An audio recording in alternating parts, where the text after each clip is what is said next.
Welcome! Thanks for coming. We're going to be doing a bit of a different kind of show tonight, so we get to break a few rules. For example, phones. Feel free to use them. Take as many photos or videos as you like. Just try not to multitask and check your work email at the same time. Looking at you, Nat. Tonight, we'll be taking on one of Shakespeare's most famous plays. No, not Hamlet. The other one. That's right, tonight we take on Macbeth! It's bad luck to say the name. Some say the show is cursed for using actual witches' spells in the script. Others say more people have died doing this show than any other. And some say it comes from Macbeth replacing any failing show in repertory, so actors were afraid they'd be replaced as soon as they heard Macbeth. Sit down. Whatever the cause, everyone seems to agree you can reverse the curse by running a circle around the theater, spitting, and then cursing. So if we do that, the show should go perfect, right? Shit, damn snickerdoodle! Curse reversed? Yes. May I continue? Shakespeare's plays have been translated to over 100 languages. Despite having been written over 450 years ago, they are still performed across the world and resonate with many cultures. This particular play has been referenced in too many ways to count, with adaptations ranging from Scotland, PA. Yeah, Macbeth, macrame. I know you love macrame. I made you this thing. Really? Yeah, it's macrame. The Throne of Blood by Kurosawa. Narika, daruka, daroka, dekiru mono ye yo.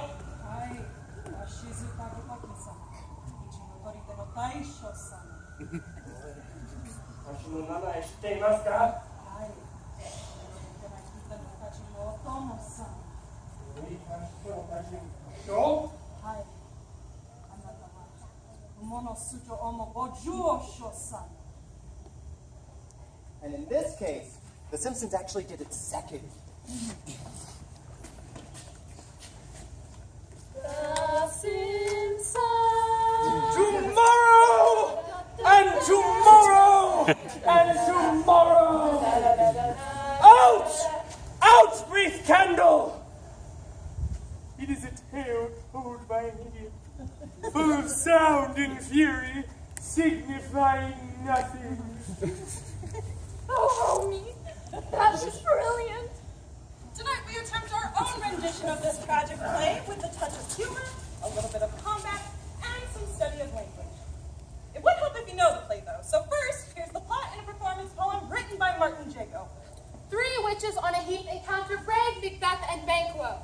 Hail Macbeth, for king you'll be, and Banquo's line will one day rule. The witches disappear, their prophecies all told. All hail Macbeth and Banquo hail! Fulfill the law as told by witches foul, and kill King Duncan as he sleeps this night. Does Lady M, who masterminds the plan. He does the bloody deed and takes the crown. Now Donalbain and Malcolm flee in fear that they, the rightful heirs and sons of Duncan, are next in line, indeed, for foulest murder. Their absence, says Macbeth, is proof of guilt. Macbeth, now fearing Banquo's line will rule as told by midnight hags that fateful night, commands the murder of his friend and Fleance, dear Banquo's only son.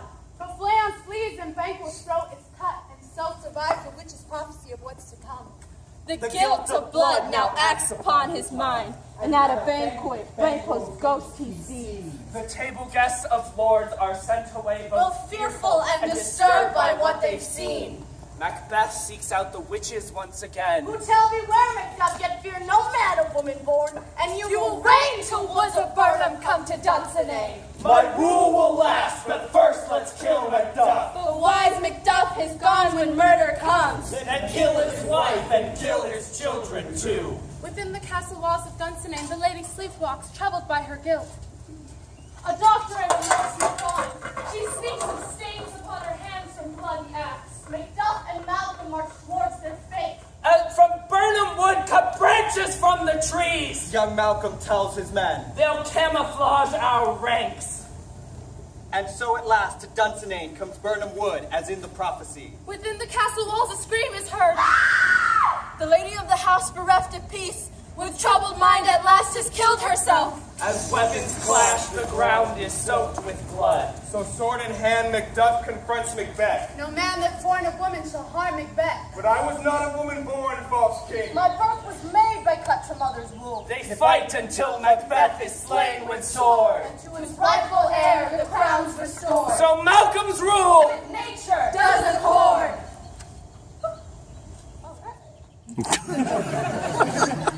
Anyway, so Project Macbeth is going to be covering some very important scenes from the play, some of which will be in English, the otros no. Some which are completely serious, and others, well, anyway. The actors are going to be performing many different roles in the play, so we will be using crowns to define the role. Gray is for Macbeth, and pink for Lady Macbeth. Now that we've got some of that out of the way, let's get back to the action, shall we?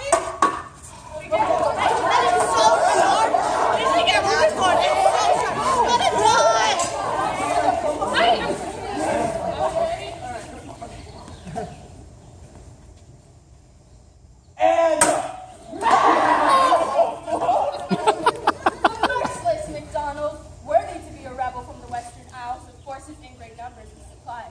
But brave Macbeth, well he deserves that name, carved out his passage till he faced the rebel.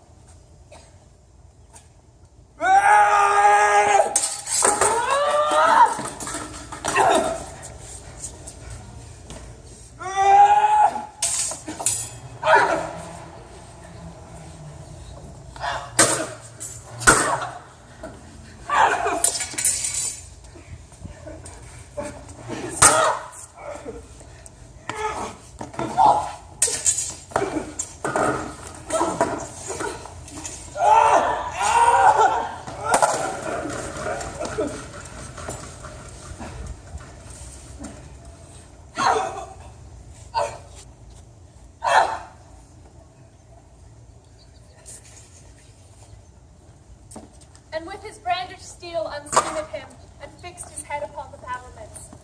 For this King Duncan sent a messenger, to raise Macbeth to Thane of mighty Cawdor. And as Macbeth, with Banquo, travel home, 3 witches, Banquo and Macbeth, all hail! hold fast and prophesied the death of kings.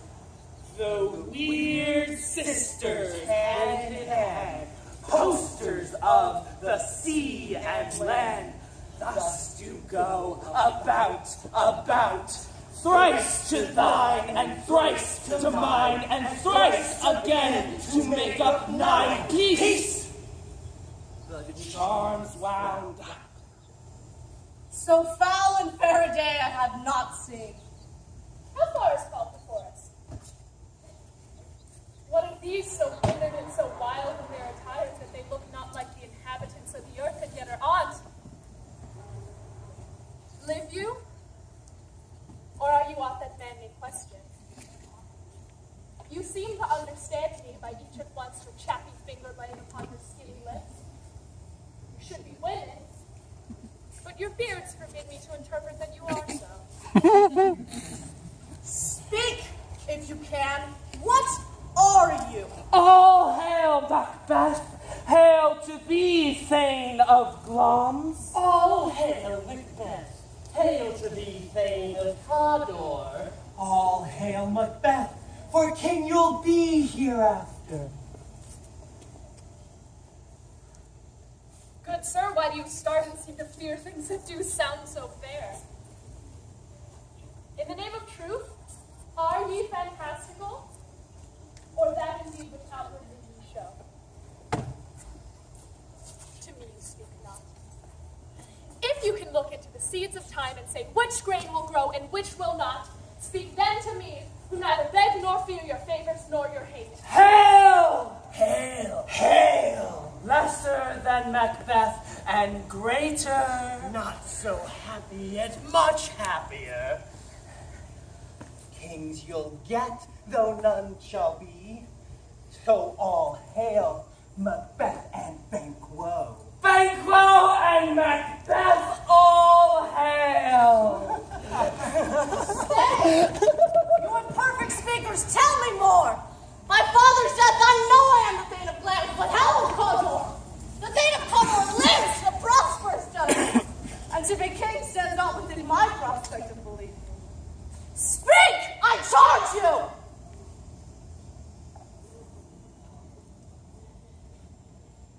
Your children shall be kings. You shall be king. Susan, you can clearly see this is kind of like Breaking Bad. Macbeth is Walter White just doing his daily until something changes him. Our hero's really not a bad guy. Yeah, but in Breaking Bad, Walter White is a high school mild-mannered chemistry teacher, which is not at all like Macbeth. Yeah, but he's a hero, not a murderer. Unseen. And then he breaks bad and becomes a killer, but he is filled with remorse. He longs for power and takes what he can, but it destroys him and his wife. Lady M is cold-blooded from the start, which is not at all like Skylar. Here, listen to one of her speeches. I'll even translate it for you. The king comes here tonight. The raven himself is horse that croaks the fatal entrance of Duncan under my battlements. Jesus Christ, even the messenger of death is hoarse. Come, you spirits that tend to mortal thoughts, unsex me here, and fill me from the crown to the toe top full of direst cruelty. Come on, spirits, make me male so I can be a careless, cruel, heartless murderer. Head to toe, folks. Stop up the access and passage to remorse that no compunctious visitings of nature shakes my fell purpose, nor keep peace between the affected it. Come to my woman's breast and take my milk for gall. Make me feel nothing of remorse, like I don't even want to care. All this life-carrying making junk inside of me, yeah, I don't want it. Give me poison in place of milk, buddies. I mean it, do it! You murdering ministers! Wherever your sightless substances, you wait on nature's mischief. Do it or you're scared! Come, thick night, and pall thee to the dunnest smoke of hell, then my keen knife see not the wound it makes, nor heaven peep through the blanket of the dark to cry, hold! Hold! And this scene won't be for the weak of heart, so maybe add some fog. Badass, right? I still think it's like Breaking Bad. But the differences are pretty large. That'd be like saying Star Wars follows the exact same plot as The Wizard of Oz. Which I guess it kind of does. Now, with King Duncan dining in the other room, Macbeth has agreed to this murderous plot with Lady Macbeth, and he's having second thoughts. So Lady Macbeth is comforting her husband, and he's still unsure. And yes, if you're theatrically inclined, you've ever seen the play or you've read it, you know the dynamic. It's Macbeth and Lady Macbeth. Okay, let's try it in Spanish today. Oye, ¿qué hay de nuevo? Casi terminar de cenar. ¿Por qué saliste de la sala? ¿Ha preguntado por mí? ¿No sabes que sí? No vamos a seguir en este asunto. Él acaba de honrarme. ¿Estaba la esperanza borracha cuando te vestiste? ¿Ha dormido desde entonces? ¿Y despierta ahora a mirar tan verde y pálido lo que hizo tan libremente? ¡Ya basta! Me atrevo a hacer todo lo que se puede hacer un hombre. Quien más le atreva, no lo es. Entonces, ¿qué bestia fue lo que te hizo revelar este propósito a mí? Cuando te atreviste a hacerlo, entonces era un hombre. Y pareces más que lo que eres, entonces serías mucho más el hombre. Ni el tiempo ni el lugar de estarse. He amamantado a un niño. Y sé lo dulce que esa madre ve en mi pecho. Cuando estaba sonriendo a mí, me hubiera arrancado mi razón de su boca y destrozado sus sesos. Si un jurado lo que has hecho con esto. ¿Y si fallamos? Fallamos. Pero atornillamos su garaje en la pared y no debemos a fallar. Oh, badass! The next is soliloquy. A soliloquy is a device often used in drama when a character speaks to himself or herself, relating thoughts and feelings, thereby also sharing them with the audience, giving off the illusion of being a series of unspoken reflections. Thanks, Wikipedia. The next two soliloquies from Macbeth are pretty famous. First, we have Macbeth right before he used to go in and kill King Duncan, his friend and king, seeing an incorporeal dagger floating in front of him. Incorporeal! Not being composed of matter, having no material existence? Yep, thanks. Then we're going to add Lady Macbeth's that which hath made them drunk hath made me both soliloquy as well, then adding the murder scene after. Spoilers! Both pieces of text are about the character's fear and anxiety about committing the murder, and then the immediate aftermath.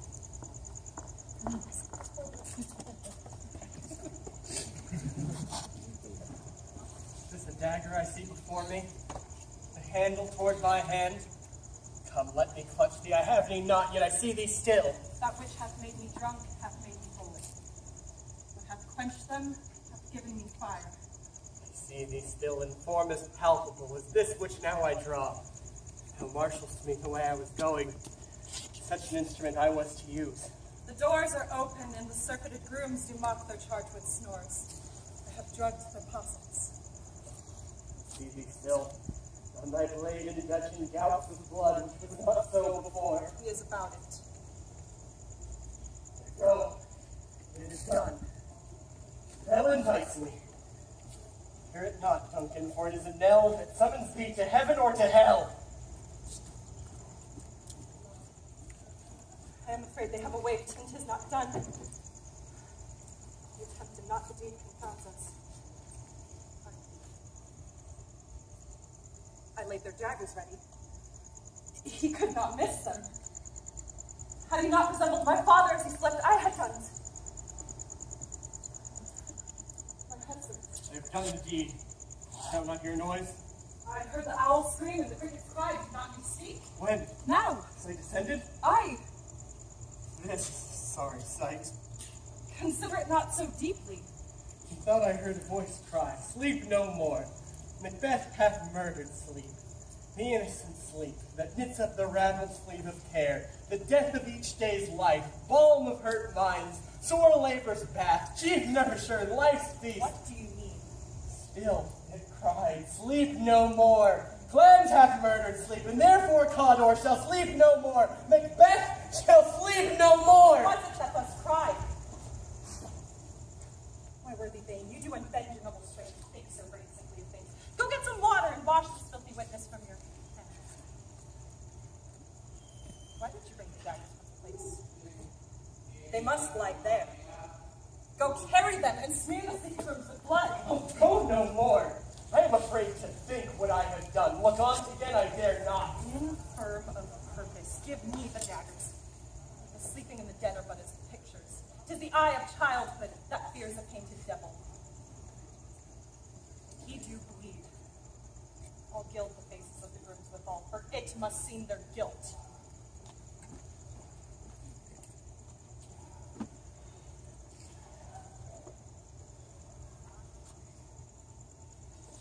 Whence is that knocking?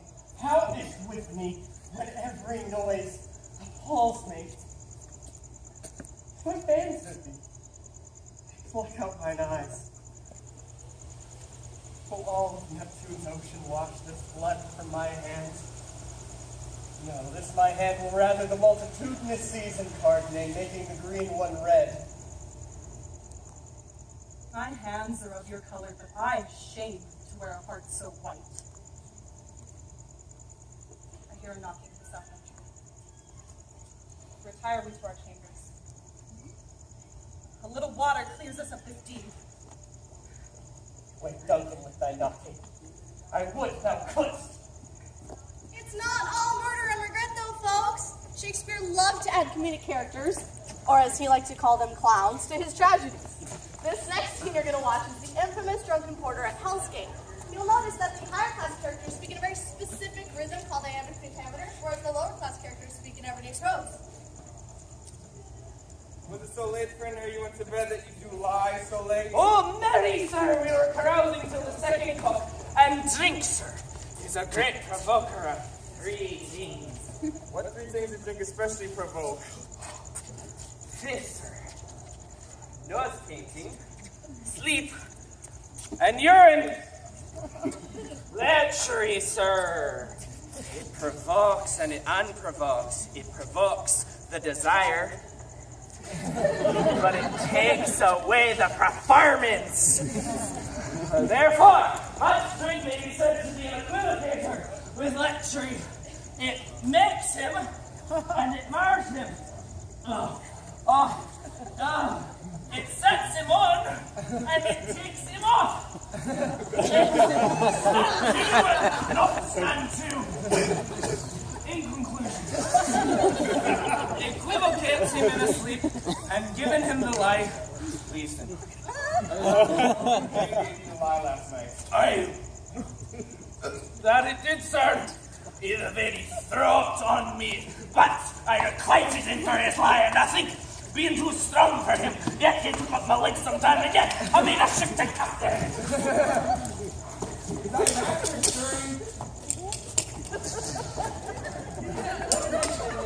So we're gonna skip some bits. Let me fill you in.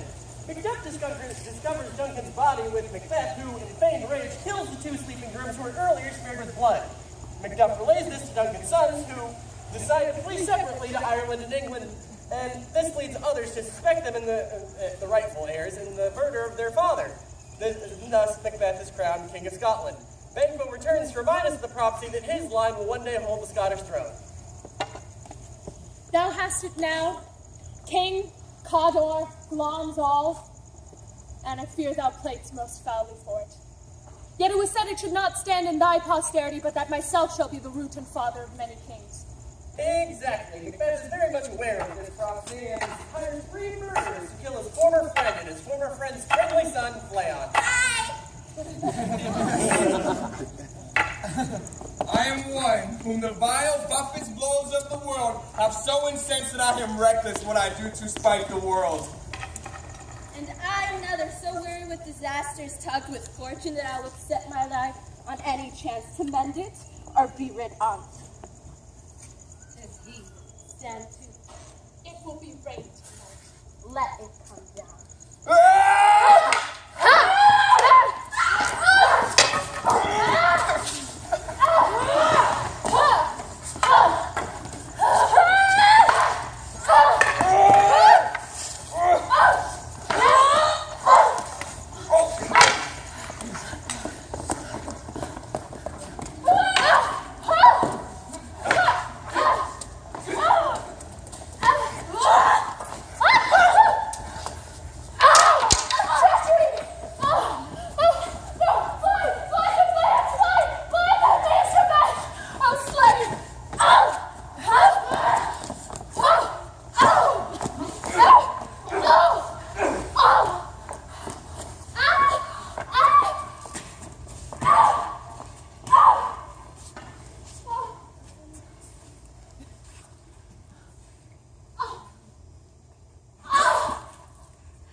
There's but one down, the sun is fled.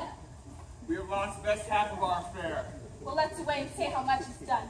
And that they do. That leads Macbeth to see Banquo's ghost sitting in his place at that night's banquet. Macbeth frantically freaks out, and Lady Macbeth is forced to cover for her husband, saying he's suffering from a harmless malady, sending all of their guests away. Macbeth goes back to the 3 witches from the beginning to question them more about the prophecies. Round about the cauldron go, in the poison betrayals throw. Sweltered venom, sleeping got, boil thou first in the charmed pot. Double, double, toil and trouble, fire burn and cauldron bubble. A fillet of fetty snake in a cauldron boil and bake. Eye of newt and toe of frog, full of bat and tongue of dog. For a charm of powerful trouble, like a hell's broth boil and bubble. Double, double, toil and trouble, fire burn and cauldron bubble. Of the raven, salt sea shark, root of hemlock digged in the dark. Finger of birth strangled bab, ditch delivered by a drab. Make the gruel thick and slab. Add thereto a tiger's chaldron for the ingredients of our cauldron. Double, double, toil and trouble, fire burn and cauldron bubble. By the pricking of my thumb, something wicked this way comes. Open locks, whoever knocks. I am the one who knocks. How now, you secret black and midnight hags? What if you do? A deed without a name. I conjure you by that which you profess. However you come to know it, answer me to what I ask you. Speak. The man. Will answer. Call him. Let me see him. Come, high or low, thyself and office deftly show. Beware, Macbeth. Beware the thane of fire. Dismiss me. Enough! Whatever thou art, for thy good caution thanks. Thou hast oft might be all right, but one word more. He will not be commanded. Here's another more potent than the first. Had I 3 ears, I'd hear thee. Evil-loving, bold and resolute, laugh to scorn the power of man, for none of woman born shall harm Macbeth. What is this that rises like the issue of the king and wears upon his baby brow the round and top of sovereignty? Listen, but speak not to be lion-mettled, proud and take no care who shapes, who frets, or where conspirers are. Macbeth shall never vanquished be until great Burnham Wood to high Dunsinane Hill shall come against him. That will never be. Who can impress the forest, fit the tree, unfix earthbound roots, sweep bodements good? Show his eyes and grieve his heart. Thou art too like the spirit of Banquo. Down! Horrible sight!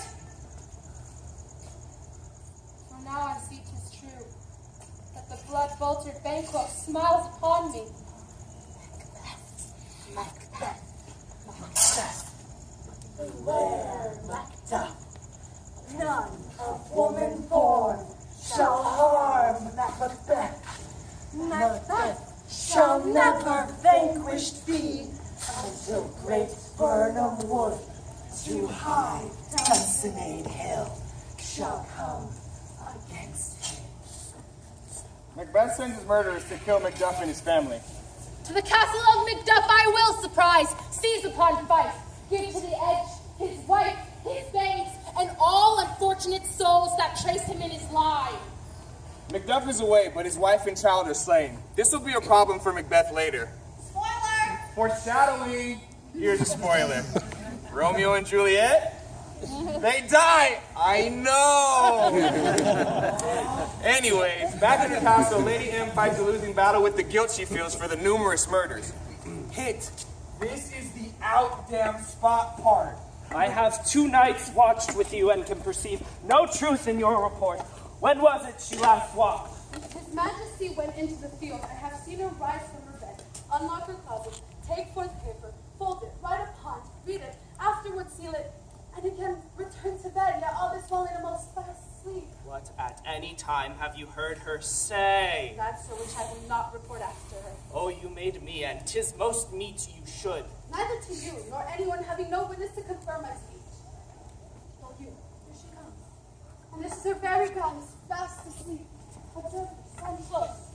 You see her eyes are open. Ah, but her senses shut. What is it she does now? Look how she rubs her hands.